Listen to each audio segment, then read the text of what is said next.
Hello, welcome to What Crime Is It? I am Cassidy and I am your host. On Sunday, September 5th, 1982, in the suburb of West Des Moines, Iowa, a 12-year-old paperboy named Johnny Gosch was abducted in the early morning hours, mere blocks from his home. This was a shocking crime. It changed precedent and national abduction legislation. It would introduce the unthinkable depravity of child trafficking, slavery, child pornography, and would go on to uncover a global pedophile ring with alleged connections to foreign billionaires and the highest offices in our own government. The trail leads to many dark and faraway places, but always seems to wind right back around to the small bedroom community where it happened. So like most of you true crime addicts, when I get hooked on a story, I want to know everything. And this case has plenty of everything. While that's a problem, I also think it might be part of the solution. There are a lot of rabbit holes, and I don't plan to get us too lost down those, but I think it would be remiss to not at least tour around a bit. I'm also going to talk about Noreen Gosch, a woman who has more conflicting information out there than almost anyone I've ever seen. You will form your own opinion about Noreen because I plan to be objective. But before I do that, let me be clear. It is your host's opinion that what any parent of an abducted child does to keep that child's name in the press could be seen as being deceptive, but also could be seen as a person who has had every single rule of common decency that exists between humans violated. And therefore, rules no longer apply. I mean, the boundaries are gone. You've had literally the worst thing that could ever happen to you. So are you going to play by the rules? So let's start with Noreen. Noreen was born August 27th, 1943. All information that I've been able to find suggests that she was from Iowa originally. It was there that she was married young and had 2 children, 1 boy and 1 girl. Tragically, Noreen's husband was diagnosed with an aggressive form of cancer, which in itself would have been a devastating blow for any young newlywed with 2 kids. But just 2 months before her husband lost his battle, a tornado ripped through her town, destroying everything Noreen owned, leaving both of her children buried beneath the wreckage. She tells the story of pulling up the smashed boards and shattered remains that were strewn across her property. She was screaming their names, frantically looking for them. Thankfully, she was able to pull them both to safety. And within a matter of weeks, she had to face not only rebuilding her entire life, but also her future as a newly single parent. A couple of years later, Noreen would be introduced by mutual friends to retired Marine John Gosch. Their friends thought that the 2 of them should start dating again, both single again, I guess, after divorce and being widowed. And they got along. They were right. They began dating, eventually got married, and on November 12th, 1969, welcomed John David Gosch to the world. Johnny would be the only child from their union. They bought a home in the affluent suburb of West Des Moines, a family-oriented community with low crime. Johnny was a kind and loving boy, being raised by mature parents who were financially stable. Noreen was able to stay home, and Johnny was given plenty of love and attention and enjoyed the little extras that they were able to provide, like a boat parked on the lake for him to invite friends on every weekend. He was growing fast and filling out, standing taller than his friends. At 12 years of age, Johnny could have easily been mistaken for a boy of 15. His older half-sister had moved out by this point. She was attending college and had gotten engaged. His older half-brother wouldn't be far behind. Johnny was described as a happy kid. He was a Boy Scout who enjoyed camping with his troop. He was generous and loved to give thoughtful gifts to his family for Christmas, even borrowing a few dollars from his dad if he had to empty his own piggy bank in order to get the perfect present for Mom. He liked to water ski and take his dog Gretchen for walks. On September 3rd, 1982, the Gosch family went to watch their oldest son play some Friday night football. At some point, Johnny asked to go to the concession stand for popcorn, and because it was visible from their seats in the bleachers, his parents said it was okay. A few moments later, Noreen looked over to see where Johnny was in line and noticed that he wasn't there, so John Sr. got up to see where his son had gone. Within a short time, he had found Johnny underneath the bleachers, speaking to a West Des Moines police officer. According to Noreen, John Sr. called his son away and they returned to their seats. When the game was over, the Gosch family saw the same policeman standing by the exit gate, and Johnny reportedly said, "That's the policeman I was talking to.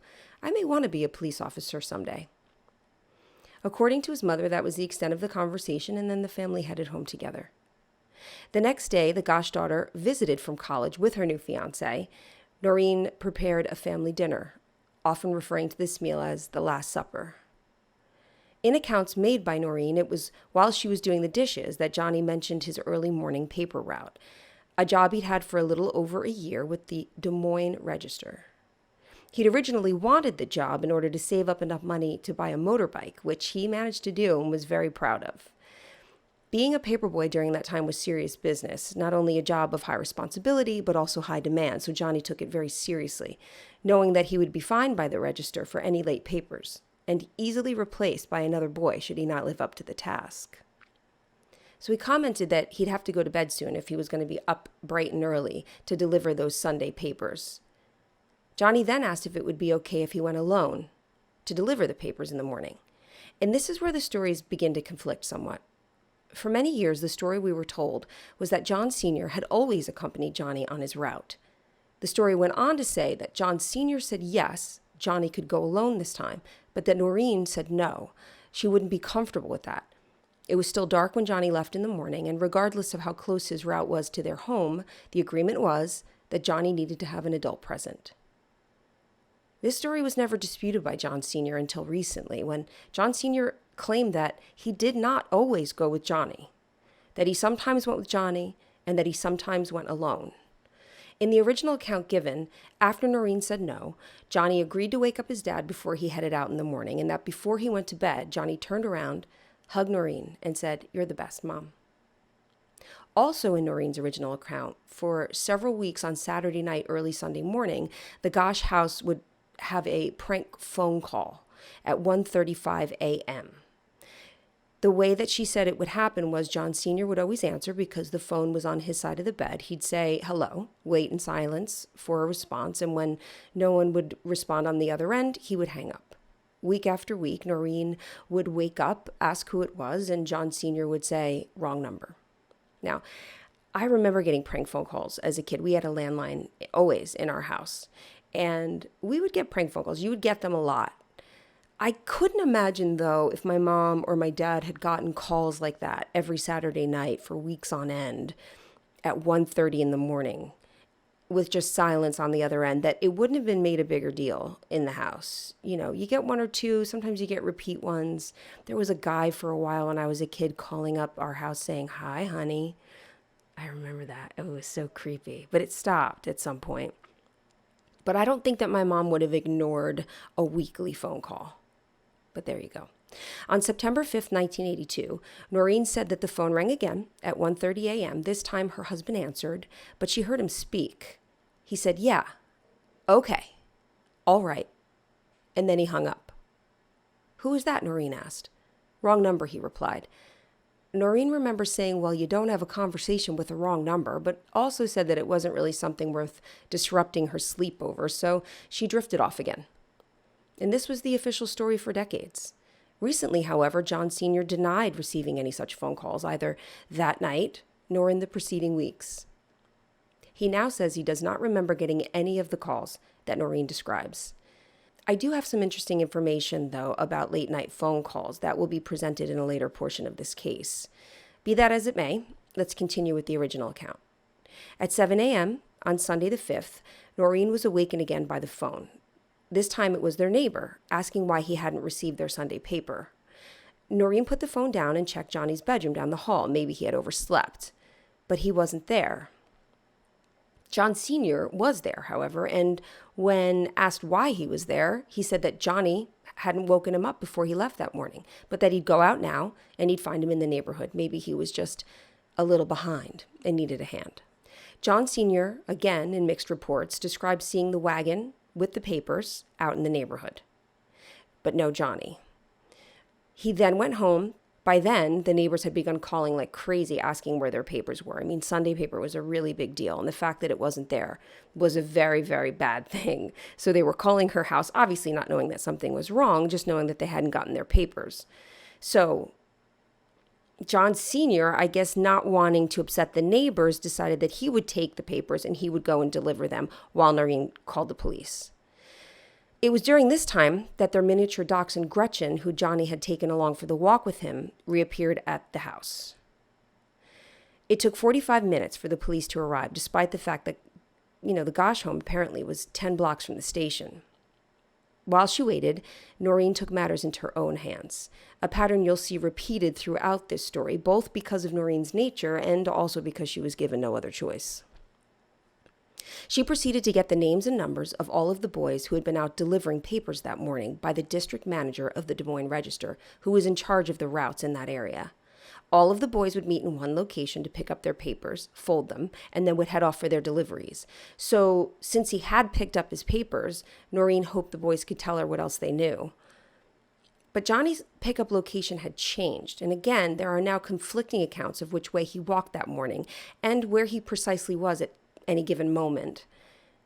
But suffice it to say, it was all within blocks of his home in the neighborhood where they lived. So we don't know exactly. One person said he cut through a backyard that morning. Another person said he walked down 86th Street.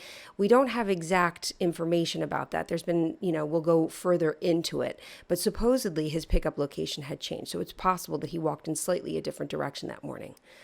But by the time that the police arrived, Noreen had spoken to all of the boys, according to her, except for one. A 44-year-old attorney had picked up his son's papers for him that morning. What she learned was significant and terrifying. As Johnny left the corner where he picked up his papers, he pulled his red wagon, like he always did, with Gretchen in the back. A man was seen in a two-tone blue-on-blue sedan resembling a Mercury Zephyr or Ford Fairmont, 1981 or 1982 model. He reportedly asked Johnny for directions to 86th Street. Johnny, perhaps sensing something off with the man, yelled across the street to his neighbor, John Rossi, "Hey, can you help this guy?" Mr. Rossi, a man approximately in his 30s at the time, insinuated later that the driver of the car was in some kind of an altered state that one might have achieved through cocaine or amphetamine. He used descriptors such as wired, wide-eyed, and, quote, not sleepy. When Johnny alerted Mr. Rossi, the man in the car quickly pulled away. It's suspected that he drove around the block, came back, and this time, when no adults were present, he pulled over, opened his passenger door, and it's reported that someone, whether it was the driver or someone in the passenger seat, that part isn't clear, had swung their feet out of the car and began talking to the paper boys as they dispersed toward their routes. Noreen was told that Johnny said to one of the other boys that he didn't really feel comfortable around the man and that he was going home. She also told the police that as the boys left one by one, a 16-year-old young man was left folding his remaining papers on the corner. He reported seeing Johnny walking away, pulling his wagon toward the next corner.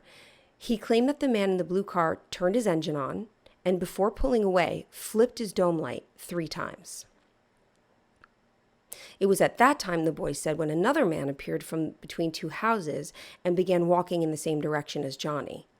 Johnny turned left at the corner, as did the man on foot. Now, unable to see Johnny anymore, the next thing the young man said he heard was a car door slam and the screeching of tires. He said he saw that same blue car again running a stop sign, and then it turned left toward the interstate. So it must have come back around and took off toward the interstate. There are also reports that during this window of time, another group of paper boys saw Johnny slumped in his wagon, looking sick or unconscious. So what's confusing about this detail for me is that it is included in some, but not all, accounts given by Noreen and also others who have covered this case.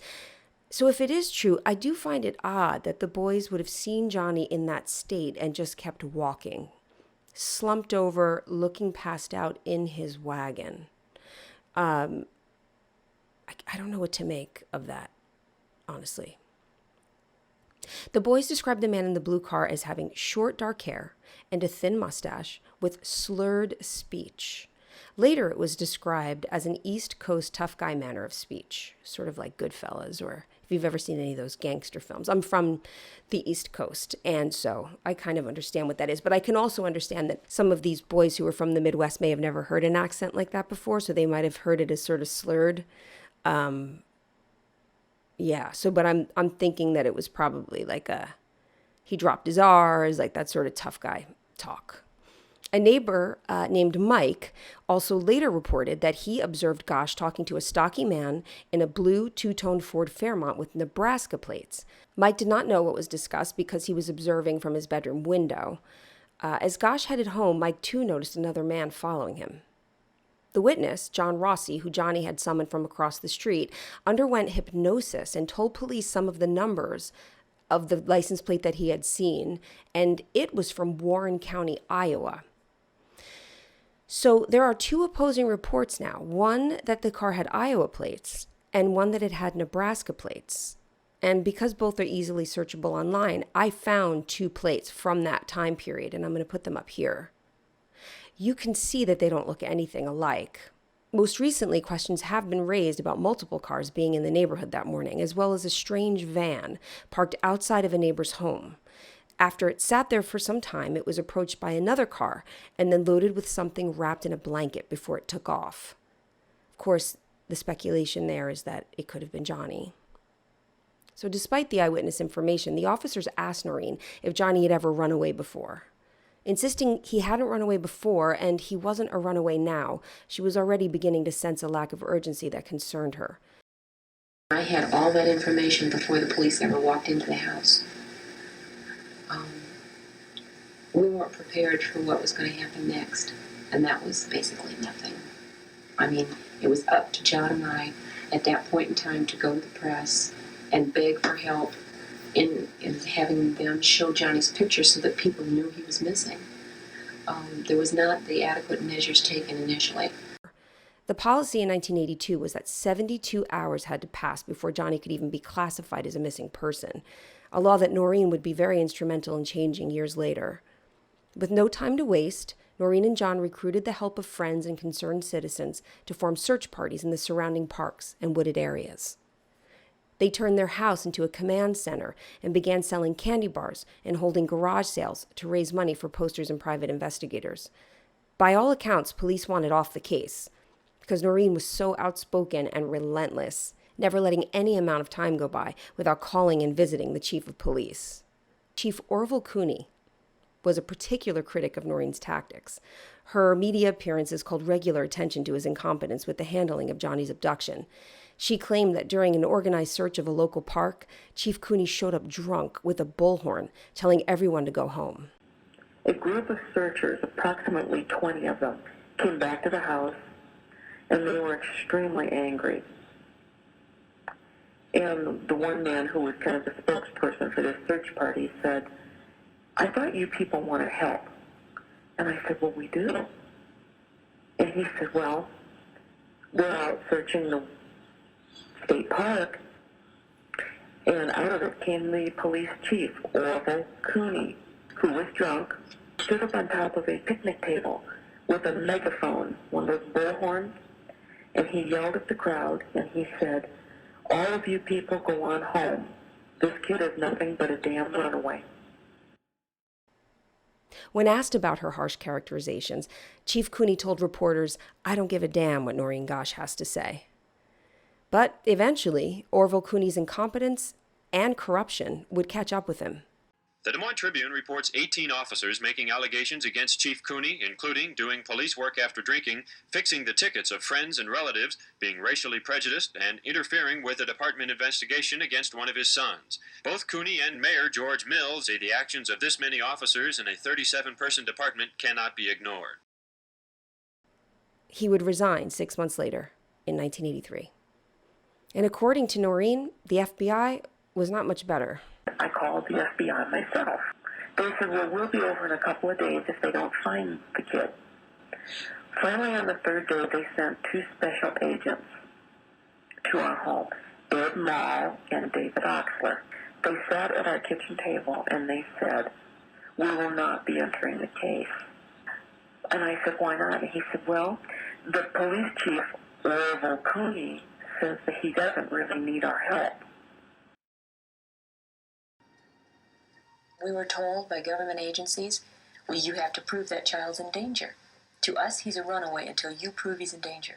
You can almost become catatonic. You can almost go into a state of mind where you don't want to talk to anybody ever again. Not trust anybody ever again. That's our boy's life. But if Johnny wasn't a runaway, then what? It was at this time that Noreen and much of the public at large began to hear and learn the definition of the word pedophile. Public events that were held in the area to educate the community on this safety hazard to their children went largely underpromoted by local press and unattended by residents. Unfortunately, the community didn't want to learn about such unthinkable things in 1982, and although it wasn't a new phenomenon necessarily, it was definitely a new concept of polite society. Sadly, though, this lack of education on the subject meant that some disturbing information was being withheld from the good people of Des Moines, Iowa, details that have only been uncovered in recent years. For instance, several convicted pedophiles were employed at the Des Moines Register during the 1970s and 80s. Some became incarcerated during their tenure at the Des Moines Register and then even rehired after serving time for their crimes against minors. Convicted pedophiles, as well as their sex offender friends and family members, were put in direct charge and given access to the paper boys who were under their employ. Late night phone calls, inappropriate advances, the man in the blue car, and another missing paper boy. Next time on What Crime Is It?